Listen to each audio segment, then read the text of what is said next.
Hare Rama, Hare Rama, Rama Rama, Hare Hare, Hare Krishna, Krishna Krishna, Hare Hare. And now, Chapter 13. Lord Krishna and Balaram meet the inhabitants of Vrindavan.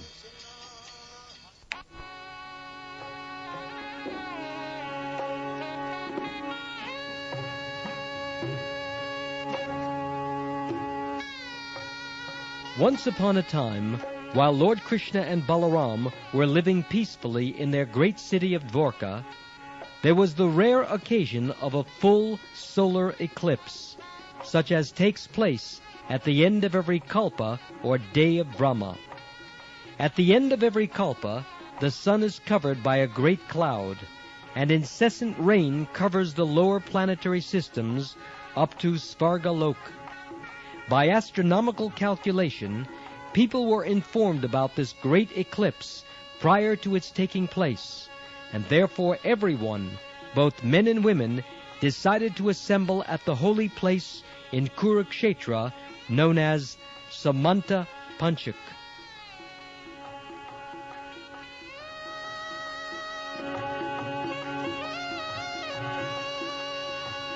The Samanta Panchak pilgrimage site is celebrated because Lord Parasuram performed great sacrifices there, after having killed all the Kshatriyas in the world 21 times. Lord Parasuram killed all the Kshatriyas, and their accumulated blood flowed like a stream. Lord Parasuram dug 5 big lakes at Samanta Panchak and filled them with this blood. Lord Parasuram is Vishnu Tattva. As stated in the Ishopanishad, Vishnu Tattva cannot be contaminated by any sinful activity. Yet although Lord Parasuram is fully powerful and uncontaminated, in order to exhibit ideal character, he performed great sacrifices at Samanta Panchak to atone for his so-called sinful killing of the Kshatriyas. By his example, Lord Parashuram established that the killing art, although sometimes necessary, is not good. Lord Parashuram considered himself culpable for the sinful killing of the Kshatriyas. Therefore, how much more are we culpable for such abominable, unsanctioned acts? Thus, killing of living entities is prohibited from time immemorial all over the world.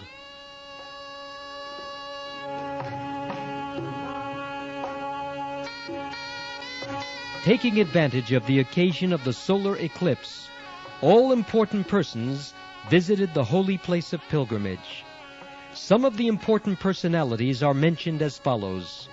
Among the elderly persons were Akrura, Vasudev, and Ugrasen, and among the younger generation were Gad, Pradyumna, Samba, and many other members of the Yadu dynasty who had come there with a view to atone for sinful activities accrued in the course of discharging their respective duties.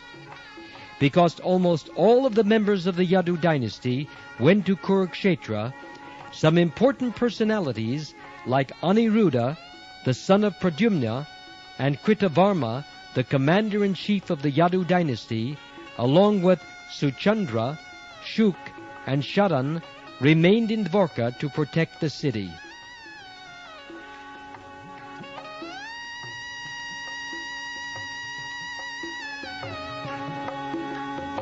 All the members of the Yadu dynasty were naturally very beautiful.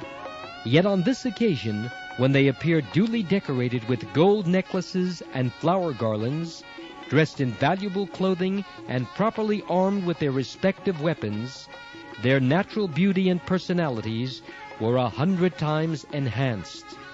The members of the Yadu dynasty came to Kurukshetra in their gorgeously decorated chariots, resembling the airplanes of the demigods, and pulled by big horses that moved like the waves of the ocean. Some of them rode on sturdy, stalwart elephants that moved like the clouds in the sky. Their wives were carried on beautiful palanquins by beautiful men, whose features resembled those of the Vidyadharas. The entire assembly looked as beautiful as an assembly of the demigods of heaven.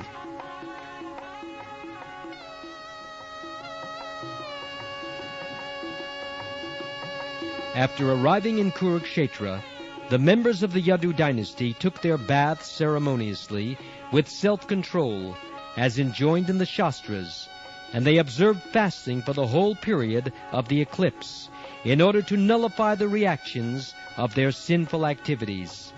Since it is a Vedic custom to give in charity as much as possible during the hours of the eclipse, the members of the Yadu dynasty distributed many hundreds of cows in charity to the Brahmins. All those cows were fully decorated with nice dress and ornaments. The special feature of these cows was that they had golden ankle bells and flower garlands on their necks. After the eclipse, all the members of the Yadu dynasty again took their baths in the lakes created by Lord Parashuram.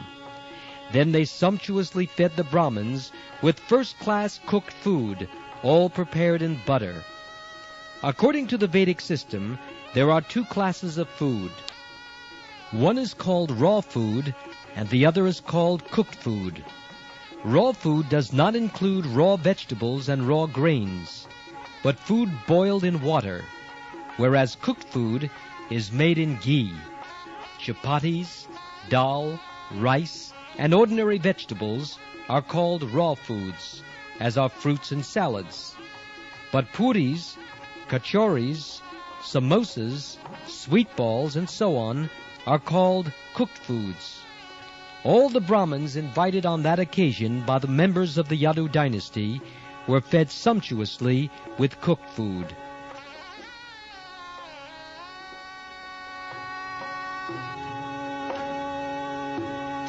The ceremonial functions performed by the members of the Yadu dynasty externally resembled the ritualistic performances performed by the karmis. When a karmi performs some ritualistic ceremony, his ambition is sense gratification, good position, good wife, good house, good children, or good wealth. But the ambition of the members of the Yadu dynasty was different.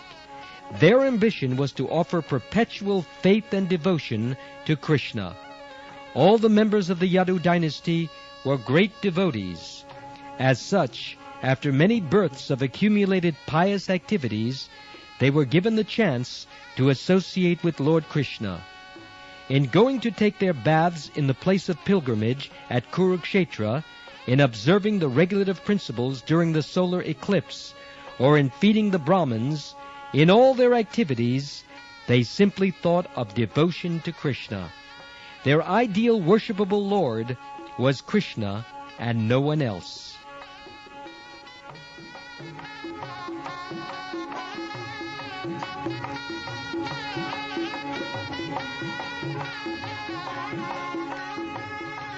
After the Brahmins are fed, it is the custom for the host, with their permission, to accept prasadam. Thus, with the permission of the Brahmins, all the members of the Yadu dynasty took lunch. Then they selected resting places underneath big shadowy trees, and when they had taken sufficient rest, they prepared to receive visitors, among whom were relatives and friends, as well as many subordinate kings and rulers. There were rulers of the Matsya province, Ushanara province, Koshal province, Vidarbha province, Kuru province, Srinjaya province, Kamboj province, Kekaya province, Madras province, Kunti province, Anarta province, and Keral province, and many other countries and provinces. Some of the rulers belonged to opposing parties, and some were friends. But above all, the visitors from Vrindavan were most prominent. The residents of Vrindavan, headed by Nanda Maharaj, had been living in great anxiety because of separation from Krishna and Balaram. Taking advantage of the solar eclipse, they all came to see their life and soul, Krishna and Balaram.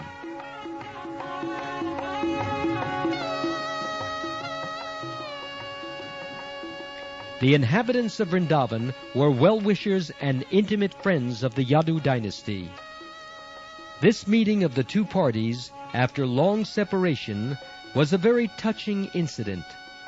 Both the Yadus and the residents of Vrindavan felt such great pleasure in meeting and talking together that it was a unique scene. Meeting after long separation, they were all jubilant. Their hearts throbbed, and their faces appeared like freshly bloomed lotus flowers. Drops of tears fell from their eyes. The hair on their bodies stood on end, and because of their extreme ecstasy, they were temporarily speechless. In other words, they began to dive in the ocean of happiness.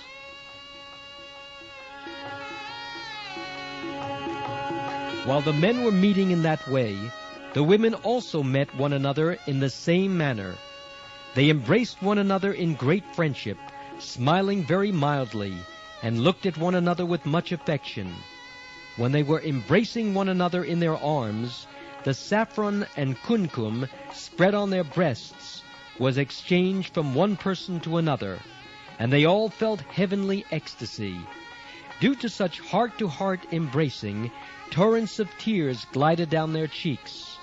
The juniors were offering obeisances to the elders, and the elders were offering their blessings to the juniors. They thus welcomed one another and asked after one another's welfare. Ultimately, however, all their talk was only of Krishna.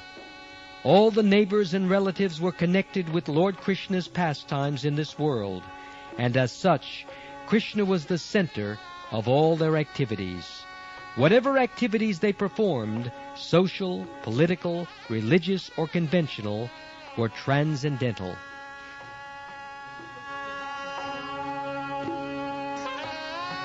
The real elevation of human life rests on knowledge and renunciation.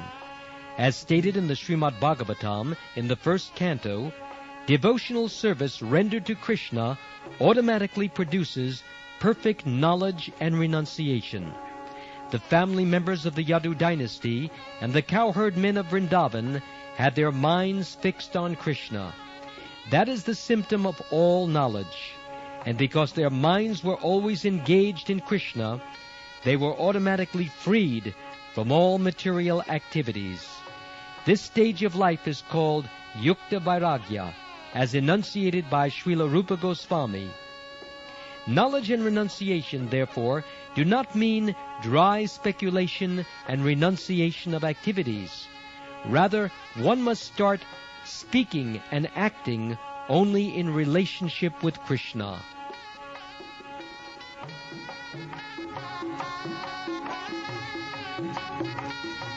In this meeting at Kurukshetra, Kunti Devi and Vasudev, who were sister and brother, met after a long separation, along with their respective sons and daughters-in-law, wives, children, and other family members. By talking among themselves, they soon forgot all their past miseries. Kunti Devi especially addressed her brother Vasudev as follows: "My dear brother, I am very unfortunate because not one of my desires has ever been fulfilled. Otherwise, how could it happen that although I have such a saintly brother as you, perfect in all respects, you did not inquire for me as to how I was passing my days in a distressed condition of life?" It appears that Kunti Devi was remembering the miserable days when she had been banished with her sons through the mischievous plans of Dhritarashtra and Duryodhana. She continued, "My dear brother, I can understand that when providence goes against someone, even one's nearest relatives also forget him. In such a condition, even one's father, one's mother, or one's own children will forget him. Therefore, my dear brother, I do not accuse you.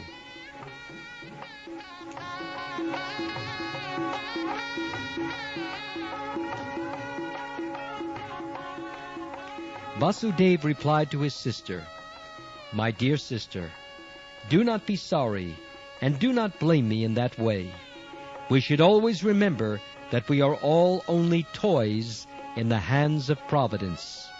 Everyone is under the control of the Supreme Personality of Godhead.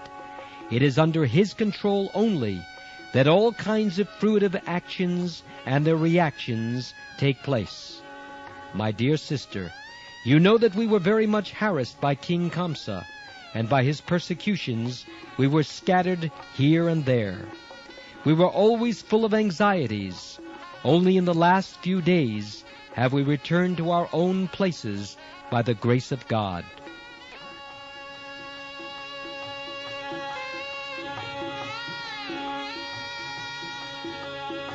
After this conversation, Vasudeva and Ugrasen received the kings who came to see them, and they sufficiently welcomed them all. Seeing Lord Krishna present on the spot, all the visitors felt transcendental pleasure and became very peaceful.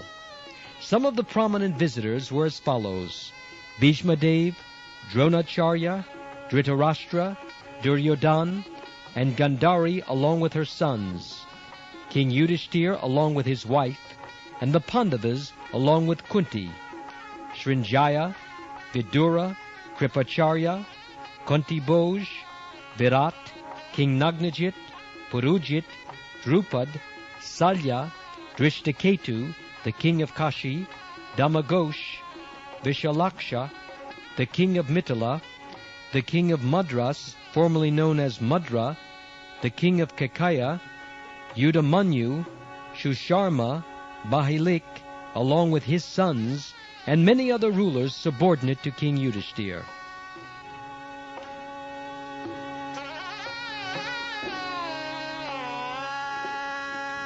When they saw Lord Krishna with his thousands of queens, they were fully satisfied at the sight of such beauty and transcendental opulence. All who were there personally visited Lord Balaram and Krishna, and being properly welcomed by the Lord, they began to glorify the members of the Yadu dynasty, especially Krishna and Balaram.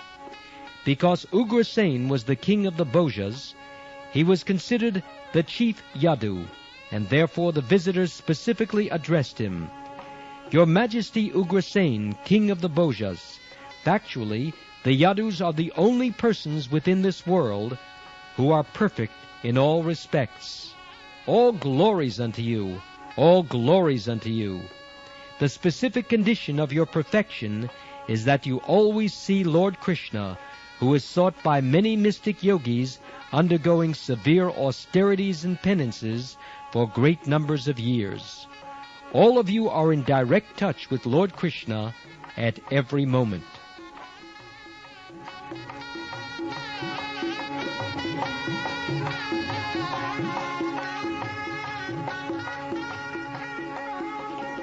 All the Vedic hymns glorify the Supreme Personality of Godhead, Krishna. The Ganges water is considered sanctified because of its being the water used to wash the lotus feet of Lord Krishna. The Vedic literatures are nothing but the injunctions of Lord Krishna. The purpose of the study of all the Vedas is to know Krishna. Therefore, the words of Krishna and the message of his pastimes are always purifying. By the influence of time and circumstances, all the opulences of this world were almost completely wiped out. But since Krishna has appeared on this planet, all auspicious features have again appeared due to the touch of his lotus feet. Because of his presence, all our ambitions and desires are gradually being fulfilled. Your Majesty, King of the Bhojas, you are related with the Yadu dynasty by matrimonial relationship, and by blood relationship also. As a result, you are constantly in touch with Lord Krishna, and you have no difficulty in seeing him at any time. Lord Krishna moves with you, talks with you, sits with you, rests with you, and dines with you. The Yadus appear to be always engaged in worldly affairs, which are considered to lead to the royal road to hell. But due to the presence of Lord Krishna, the original personality of Godhead in the Vishnu category, who is omniscient, omnipresent, and omnipotent, all of you are factually relieved from all material contamination, and are situated in the transcendental position of liberation and Brahman existence.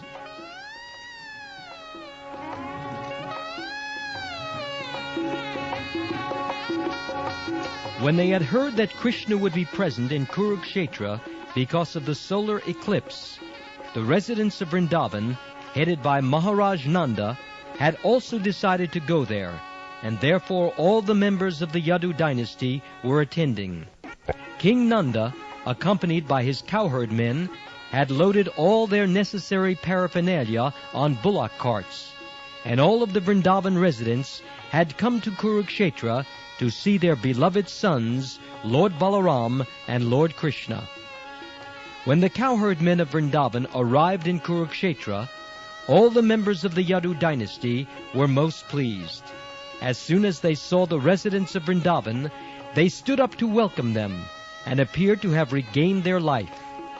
Both had been very eager to meet, and when they actually came forward and met, they embraced one another to their heart's satisfaction, and remained in embrace for a considerable time.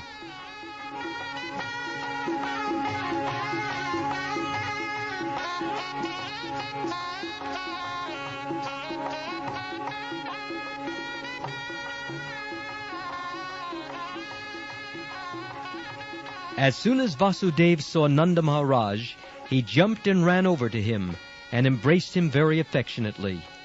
Vasudeva began to narrate his past history, how he had been imprisoned by King Kamsa, how his babies had been killed, how immediately after Krishna's birth he had carried Krishna to the place of Nanda Maharaj, and how Krishna and Balaram had been raised by Nanda Maharaj and his queen Yashoda as their own children.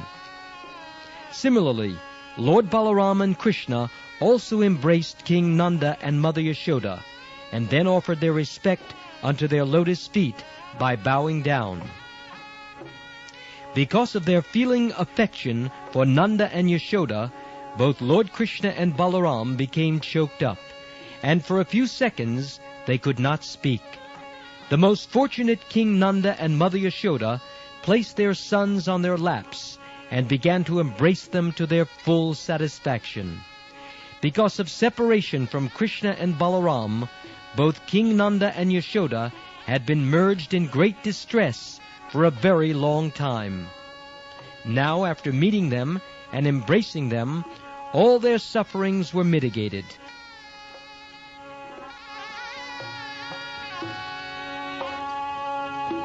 After this, Krishna's mother, Devaki, and Balaram's mother, Rohini, both embraced Mother Yashoda.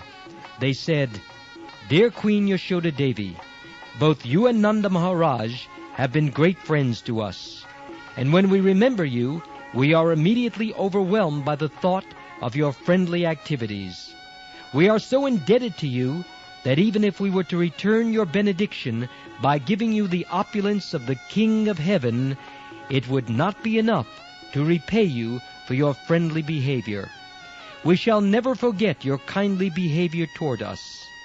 When both Krishna and Balaram were born, before they even saw their real father and mother, they were entrusted to your care, and you raised them as your own children, fostering them as birds take care of their offspring in the nest. You have nicely fed, nourished, and loved them, and have performed many auspicious religious ceremonies for their benefit."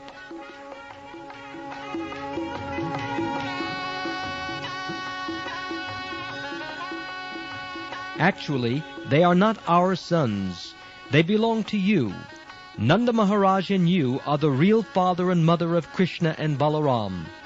As long as they were under your care, they had not even a pinch of difficulty. Under your protection, they were completely out of the way of all kinds of fear. The most affectionate care which you have taken for them is completely befitting your elevated position. The most noble personalities do not discriminate between their own sons and the sons of others, and there cannot be any personalities more noble than Nanda Maharaj and you.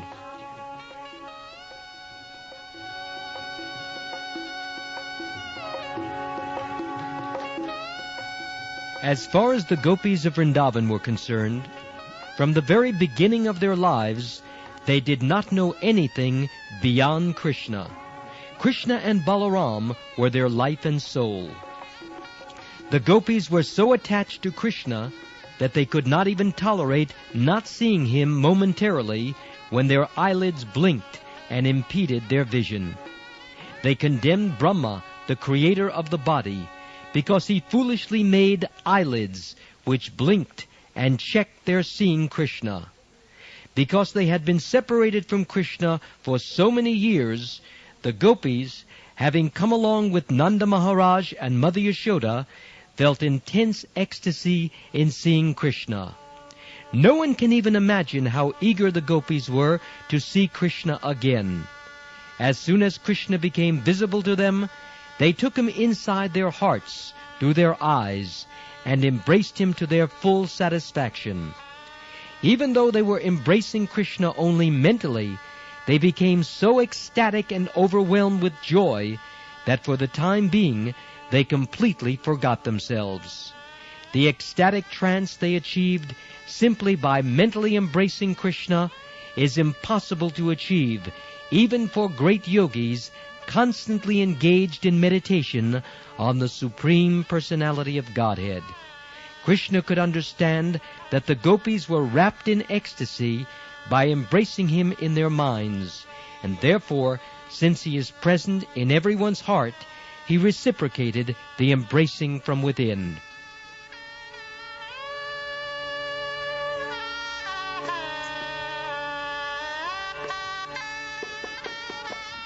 Krishna was sitting with Mother Yashoda and his other mothers, Devaki and Rohini. But when the mothers engaged in talking, he took the opportunity and went to a secluded place to meet the gopis. As soon as he approached the gopis, the Lord began to smile, and after embracing them and inquiring about their welfare, he began to encourage them, saying, "My dear friends, you know that both Lord Balaram and I left Vrindavan just to please our relatives and family members. Thus we were long engaged in fighting with our enemies, and were obliged to forget you, who were so much attached to me in love and affection. I can understand that I have been ungrateful to you, but still I know that you are faithful to me. May I inquire if you have been thinking of us, although we had to leave you behind? My dear gopis, do you now dislike remembering me, considering me to have been ungrateful to you? Do you take my misbehavior with you very seriously?"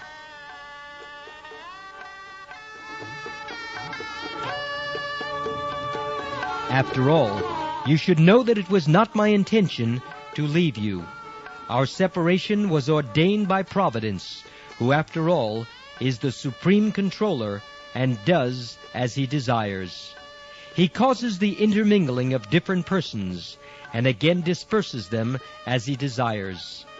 Sometimes we see that due to the presence of clouds and strong wind, atomic particles of dust and broken pieces of cotton are mingled together, and after the strong wind subsides, all the particles of dust and cotton are again separated, scattered in different places.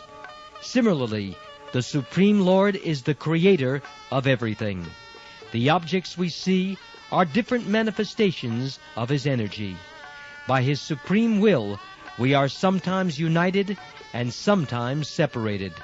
We can therefore conclude that ultimately we are absolutely dependent on his will.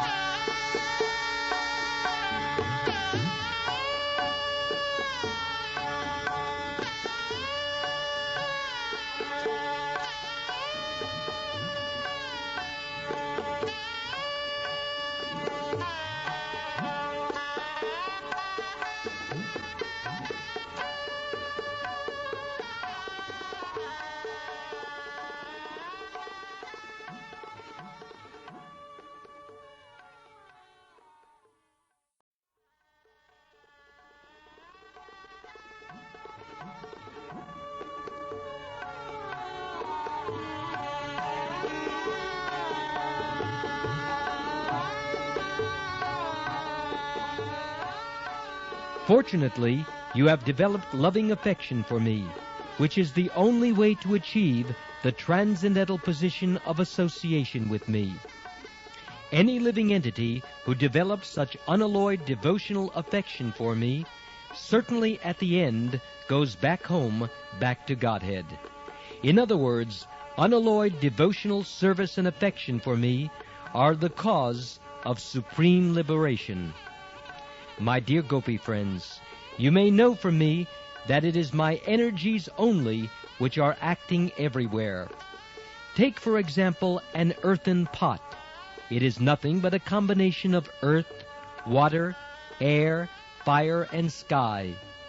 It is always of the same physical composites, whether in its beginning, during its existence, or after its annihilation. When it is created, the earthen pot is made of earth, water, fire, air, and sky. While it remains, it is the same composition, and when it is broken and annihilated, its different ingredients are conserved in different parts of the material energy.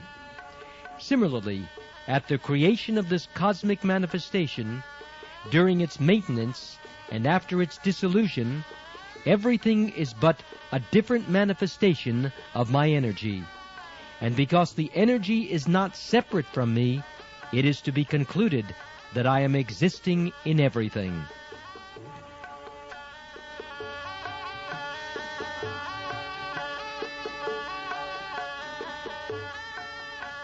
In the same way, the body of a living being is nothing but a composition of the 5 elements, and the living entity embodied in the material condition is also part and parcel of me. The living entity is imprisoned in the material condition on account of his false conception of himself as the supreme enjoyer. This false ego of the living entity is the cause of his imprisonment in material existence. As the supreme absolute truth, I am transcendental to the living entity as well as to his material embodiment. The 2 energies, material and spiritual, both act under my supreme control. My dear Gopis, I request that instead of being afflicted, you try to accept everything with a philosophical attitude. Then you will understand that you are always with me, and that there is no cause of lamentation in our being separated from one another.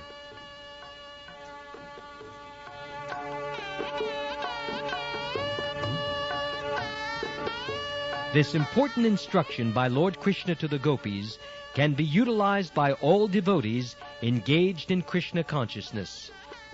The whole philosophy is considered on the basis of inconceivable, simultaneous oneness and difference.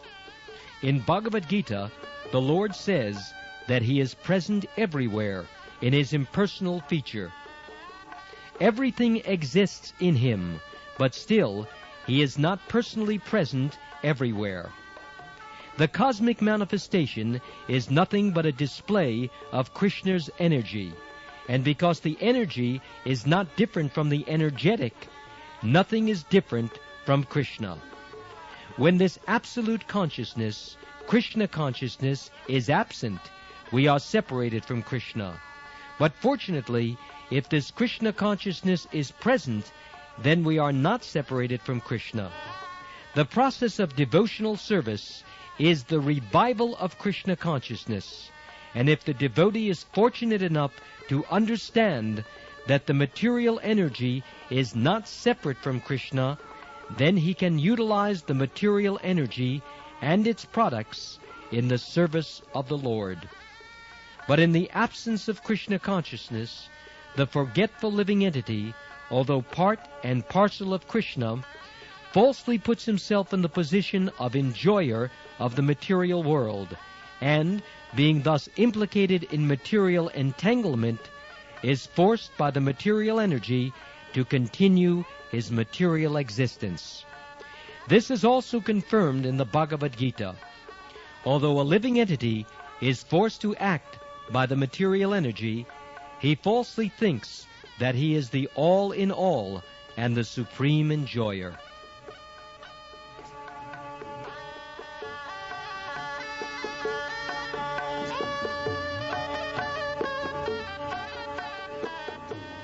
If the devotee knows perfectly that the Archa Vigraha, or deity form of Lord Krishna in the temple, is exactly the same Satchidananda Vigraha as Krishna himself, then his service to the temple deity becomes direct service to the Supreme Personality of Godhead. Similarly, the temple itself, the temple paraphernalia, and the food offered to the deity are also not separate from Krishna. One has to follow the rules and regulations prescribed by the acharyas, and thus, under superior guidance, Krishna realization is fully possible, even in this material existence.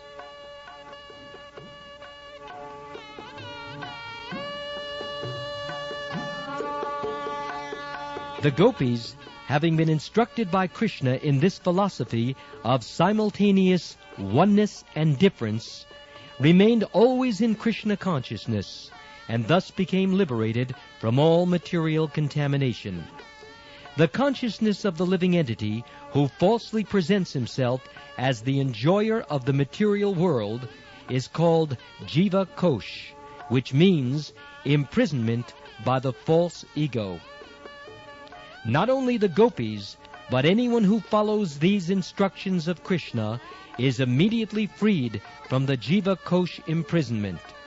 A person in full Krishna consciousness is always liberated from false egoism. He utilizes everything for Krishna's service and is not at any time separated from Krishna.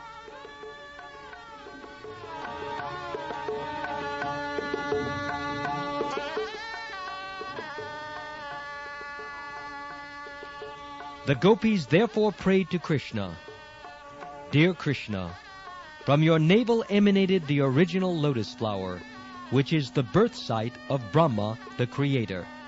No one can estimate your glories or your opulence, which therefore remain always a mystery even to the highest thoughtful men, the masters of all yogic power. The conditioned soul, fallen in the dark well of this material existence, can very easily, however, take shelter of your lotus feet. Thus his deliverance is guaranteed."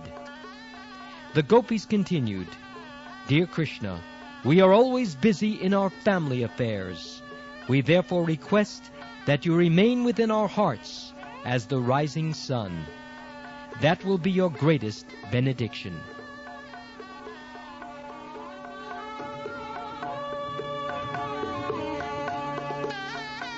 The gopis are always liberated souls because they are fully in Krishna consciousness. They only pretended to be entangled in household affairs in Vrindavan. In spite of their long separation, the inhabitants of Vrindavan, the gopis, were not interested in the idea of going with Krishna to his capital city, Dwarka. They wanted to remain busy in Vrindavan and thus feel the presence of Krishna in every step of their lives. They immediately invited Krishna to come back to Vrindavan. This transcendental emotional existence of the gopis is the basic principle of Lord Chaitanya's teaching. The Ratha Yatra festival observed by Lord Chaitanya is the emotional process of taking Krishna back to Vrindavan. Srimati Radharani refused to go with Krishna to Dwarka to enjoy his company in the atmosphere of royal opulence, for she wanted to enjoy his company in the original Vrindavan atmosphere. Lord Krishna, being profoundly attached to the gopis, never goes away from Vrindavan, and the gopis and other residents of Vrindavan remain fully satisfied in Krishna consciousness. Thus ends the Bhaktivedanta purport of the 3rd volume, 13th chapter of Krishna. Lord Krishna and Balaram meet the inhabitants of Vrindavan.